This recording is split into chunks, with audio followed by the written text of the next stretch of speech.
want Baggedmilk. Baggedmilk.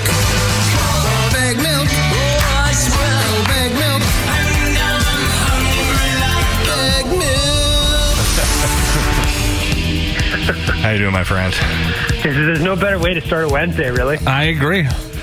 We lost Tony Esposito yesterday. Sad loss to the hockey world. I'm getting to that point now where losing some of these old guys that I remember watching when I was a kid, right? Like, I'm getting to that age. Oh, yeah, it's sad news for sure. And even just on a different point, like it was Sidney Crosby's, I think, 30-something birthday the other day. And I was like, man, how did this happen? Yeah, He's 34. Like 30s now? Yeah, 34. Like, how did this 34. happen? He's still Sid the Kid to me, right? Like, Yeah. exactly. How long does Sid have left? You got 5-6 years? I think so. Maybe. Like, he's still playing at a really high level, too, right? So, who knows? Who knows? Those guys seem to keep themselves in shape these days. Like, Ovi just signed a 5-year contract extension. He wants to play till he's 40. So, who knows? Yeah, they're in such good shape now that they kind of can. Like, Where's Ovi with respect to any of Gretzky's big records? Is catching he up to Gretzky on one, isn't he? He's catching, like, if he scores at a 30, I'm going to screw the math up on this, so I'm sure somebody will correct me, but if he scores at something like a 35, 36 goal pace over this contract, he would catch Gretzky in goals. Wow. Yeah. Yeah. He might. No, he doesn't have a chance for points, but for goals. Not points Gretzky overall. has 894 goals in his career, and right now Ovechkin's at 730. 730. Okay. It's doable. He's going to need to stay healthy. He's going to need some luck. But the reality is, if Ovechkin didn't have all these lockouts in the middle of his career, True. he'd probably be much closer than he is anyway. That's a good point. Lost a lot of time, yeah. It's going to be interesting to watch and try and catch it.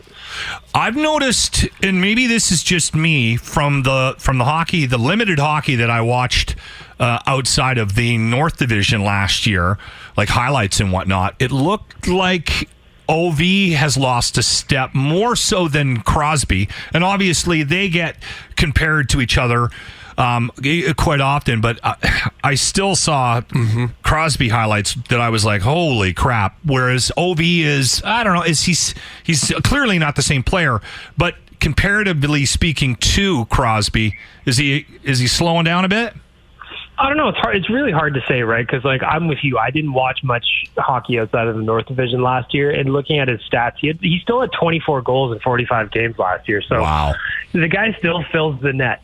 So whether or not he can get anywhere close to Wayne over these next 5 seasons we'll see. But it's got, at least it'll add a little intrigue to the race. Nobody ever thought anyone would get close to Wayne's record. So It could be an interesting one to see him chase down. Nurse, thoughts on that deal? Oh boy, they backed up the Brinks truck, didn't they? No kidding. Yeah. What was it? 8-year, $9.5 million? Was that it? 8-year, 9.25. So as soon as Seth Jones signed that monster deal in Chicago and Zach Werenski signed one in Columbus, all I could think about is old Darnell Nurse is going to get the bag here right away, and he certainly did.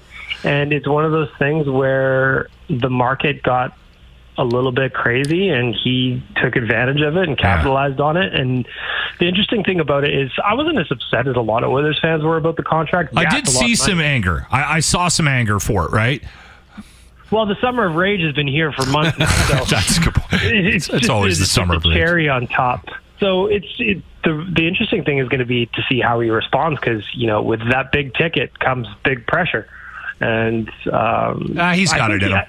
I think he can do it too. He was easily the Oilers' best defenseman, and I wonder, and obviously I'm just guessing and thinking out loud, I wonder how much just letting Larson walk away for nothing, just losing him for nothing, factored into being like, well, we can't let this happen with Darnell Nurse, so that's why they extended it. That's a good point. Term, and that's a really good point. Yeah. We're going to see some high-scoring games, aren't we? Oh yeah, if you're into betting, bet the over. That's what I'm guessing. Yeah, this season it's going to be wild to watch. I'm thinking like some 6-5 games, a lot like commonplace. Because who's going to be the goalie? Mike Smith, Mikko Koskinen? I don't know. They've still got Alex Stalock in the mix, but he hasn't played in a year and a half or 2 years or whatever it is. So I really don't know what's going on with the goaltending. My personal guess is it'll be the same 2 guys, and whether or not that's a good thing remains to be seen. But that was one of the positions I was most surprised on that wasn't addressed outside of just bringing Mike Smith back. Maybe that Zamboni driver in Toronto's. Oh yeah. Yeah. We should get him on the blower. Yeah, like what's our Zamboni driver like? Like what kind of skills does he have? Start trying them out. Grant, get the duct tape pads out. I could put the pads on. Time. The time is now. There he is, Baggedmilk, Oilers Nation. Thank you for your time. We are off next week, so we'll chat with you in 2 weeks, my friend.